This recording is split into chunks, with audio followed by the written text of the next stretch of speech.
Ciao a tutti e bentornati su Lernamo. In questa lezione abbiamo deciso di fare qualcosa mai fatta prima nella storia dell'umanità. Spiegarvi e farvi capire i pronomi diretti e indiretti in soli 10 minuti. Timer. Iniziamo. Innanzitutto va detto che i pronomi sostituiscono persone o cose. I pronomi diretti sono mi, ti, lo, la, ci, vi, li, le. I pronomi diretti hanno il ruolo di complemento oggetto. Si usano, pertanto, quando il verbo non è seguito da nessuna preposizione. Per esempio, Anna compra il libro. Anna lo compra. In questo caso il pronome diretto lo sostituisce il complemento oggetto, il libro. Facciamo un altro esempio. Luca sogna sempre le sue cugine. Un po' pervertito Luca. In ogni caso, Luca le sogna. La sostituzione è molto semplice da fare, basta ricordare questo.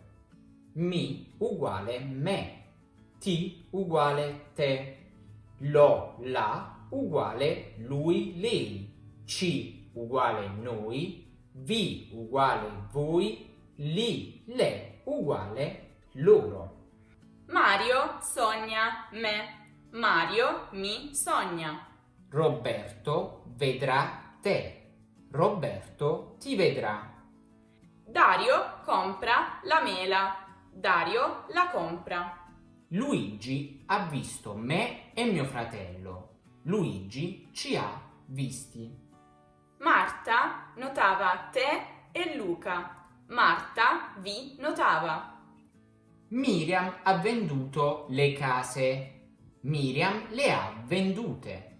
Gli italiani usano moltissimo i pronomi diretti. Infatti, raramente sentirete frasi come Mario sogna me oppure Luca ha visto noi.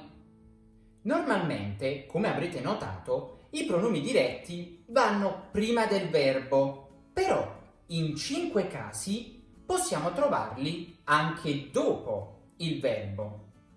Primo caso, se ci sono due verbi uniti da una preposizione. Verrò a trovarti domani. Passo a prenderla più tardi. Secondo caso, se il verbo è all'imperativo. Spostalo, non tirarlo. Terzo caso, se il verbo è al gerundio. Guardandola attentamente, ho notato che stava piangendo. Oppure, guidandolo velocemente, si rompe. Quarto caso, se il verbo è all'infinito. Mangiarla potrebbe farti ingrassare. Quinto e ultimo caso, se abbiamo l'avverbio ecco. Eccola, eccomi, eccoti e così via. Non è tanto difficile alla fine. No, però passiamo adesso ai pronomi indiretti. Eccoli qui. Mi, ti, gli, le, ci, vi, loro. I pronomi indiretti svolgono la funzione di complemento di termine. Si usano dunque quando il verbo è seguito dalla preposizione a. Per esempio, Miriana ha telefonato a Luca. Miriana gli ha telefonato. La sostituzione è molto semplice da fare. Basta ricordare questo. Mi uguale a me. Ti uguale a te. Gli, le uguale a lui, a lei. Ci uguale a noi. Vi uguale a voi. Loro uguale a loro. Paolo scrive a me. Paolo mi scrive. Matteo telefona a te. Matteo ti telefona. Gianni parla a sua sorella. Gianni le parla. Rita scrive a me e al mio cane. Rita ci scrive. Martino telefona a te e alla tua amica. Martino vi telefona. Enzo risponde ai suoi genitori. Enzo risponde loro. Avete notato qualcosa di strano con la terza persona plurale? Eh già, questo pronome indiretto si usa sempre dopo il verbo. Però, in alternativa, molte grammatiche considerano corretto l'uso di gli come pronome indiretto di terza persona plurale. Infatti, ammetto che quest'ultimo è molto diffuso nel linguaggio di tutti i giorni. Per esempio, Enzo parla ai suoi genitori. Diventa Enzo gli parla. L'unico problema è che usando gli come pronome indiretto di terza persona plurale si potrebbe creare ambiguità con gli pronomi indiretto di terza persona singolare.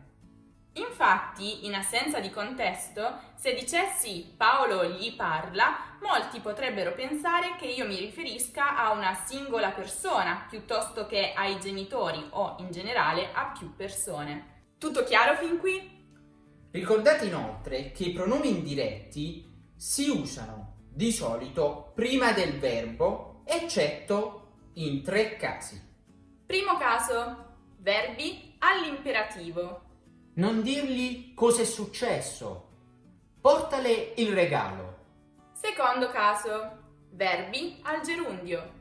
Scrivendogli una lettera risolverai il problema. Terzo caso, verbi all'infinito. Parlarti mi aiuta a riflettere. Ecco, questa sarebbe la vostra vita se non ci fossimo noi. Vuota, triste, silenziosa. Tu non vuoi che la tua vita sia così, vero? Allora iscriviti al nostro canale, così non smetterai mai di vederci. E lascia anche un mi piace a questo video. Ci aiuterà a raggiungere tanta altra gente triste che ancora non ci conosce. Ora arriva la parte più difficile, usare i pronomi diretti e i pronomi indiretti nella stessa frase. Per esempio, Francesco dice a me la notizia. Diventa Francesco me la dice. Oppure Luca scrive a Claudia una lettera. Secondo voi come si trasforma una frase del genere usando i pronomi diretti e indiretti? Facciamo così. Vediamo prima le 3 regole necessarie per usare pronomi diretti e indiretti insieme e poi vediamo se riuscite a trasformare questa frase da soli. Il pronome indiretto va sempre prima di quello diretto. I pronomi indiretti mi, ti, ci, vi, seguiti dai pronomi diretti lo, la, li, le, diventano me, te, ce, ve. I pronomi indiretti, gli e le, seguiti dai pronomi diretti lo, la, li, le, si uniscono per mezzo di una e, formando una sola parola. Glielo, gliela, glieli, gliele. Questi valgono sia per uomini che per donne. Anche le, infatti, diventa gli. Ok, ora avete le 3 regole che vi servivano. Come si trasforma la frase di prima? Luca scrive a Claudia una lettera. Con questa frase abbiamo bisogno di mettere in pratica le regole numero 1 e numero 3. Luca gliela scrive. Facile, no? Mica tanto. Facciamo altri esempi. Ok. Giulia dà a me un regalo. Regole numero 1 e numero 2. Giulia me lo dà. Paola compra un computer al suo ragazzo. Regole numero 1 e numero 3. Paola glielo compra. I miei genitori hanno prestato un libro a me e mio fratello. Regole numero 1 e numero 2. I miei genitori ce lo hanno prestato. Adesso rimane un'ultima questione da discutere. Cosa succede con il pronome di terza persona plurale? Federico regala a loro i suoi gioielli. Come si trasforma questa frase? Qui vale lo stesso discorso che abbiamo fatto prima, vale a dire mantenere loro dopo il verbo, oppure, con rischio di ambiguità, usare gli. Dunque, potreste dire Federico li regala loro. Oppure Federico glieli regala. Ce l'abbiamo fatta in meno di 10 minuti? Sì, ce l'abbiamo fatta! Noi ci abbiamo messo davvero del nostro meglio per spiegarvi quello che a nostro avviso è l'argomento più difficile della grammatica italiana. Già, ma adesso tocca a voi fare del vostro meglio e trasformare le seguenti frasi nei commenti utilizzando sia i pronomi diretti che i pronomi indiretti. Marco compra a lui le scarpe. Ornella vende a loro la casa. Mio padre dà a me il suo telefono. Mio nipote scrive a sua madre un messaggio. Vediamo un po' nei commenti chi riesce a trasformare queste frasi senza commettere errori. Ah, e non dimenticatevi di guardare anche il nostro video sul congiuntivo. Se riuscite a padroneggiare i pronomi diretti e indiretti insieme al congiuntivo, parlerete meglio di moltissimi italiani. Prima di salutarci, resta da chiarire il motivo per il quale il participio passato concorda in genere e numero anche con il verbo avere, come negli esempi che abbiamo visto al minuto 1:51. La risposta è piuttosto semplice. Quando si mette un pronome diretto prima di un verbo al passato prossimo, il participio passato di quest'ultimo deve essere concordato con il numero e il genere anche se si sta usando il verbo avere come ausiliare. Bella lezione, eh? Sì, è uscita bene. No! No! Che succede? Non ci posso credere! Cosa sta succedendo? Abbiamo finito IIC! No! IIC è pronto! Sì, Dobbiamo dirlo ai nostri learnamici. sì, dobbiamo dirglielo nel prossimo video.